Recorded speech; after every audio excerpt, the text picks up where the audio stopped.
कल लागू होने वाली नेक्स्ट जन जीएसटी सुधारों पर मंत्री मदन दिलावर ने कहा, पहले जीएसटी के कई स्लैब होते थे, अब केवल 2 ही बचे हैं।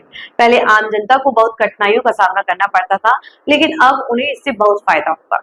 मैं समझता हूँ कोई नहीं कर पाया हिंदुस्तान में। एक तो उन्होंने कहा कि 12 लाख तक का की आमदनी पर, यानी 12 लाख तक की आमदनी होगी तब इस पर कोई टैक्स नहीं लगेगा। कांग्रेस के राज में 2.5 लाख, 2 लाख, 3 लाख ऐसा किया करते थे। ये एक बहुत बड़ा लाभ मध्यम वर्ग के लोगों को उससे हुआ है।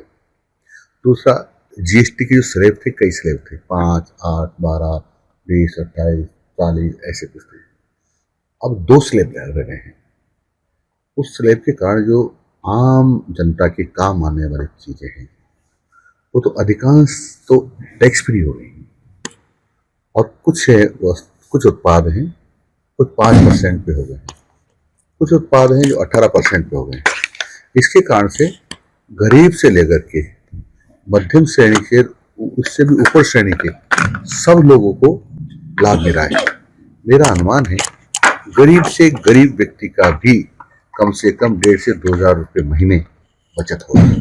मैं समझता हूँ कोई नहीं कर पाया हिंदुस्तान में। एक तो उन्होंने कहा कि 12 लाख तक का की आमदनी पर, यानी 12 लाख तक की आमदनी होगी तब इस पर कोई टैक्स नहीं लगेगा। कांग्रेस के राज में 2.5 लाख, 2 लाख, 3 लाख ऐसा किया करते थे। ये एक बहुत बड़ा लाभ मध्यम वर्ग के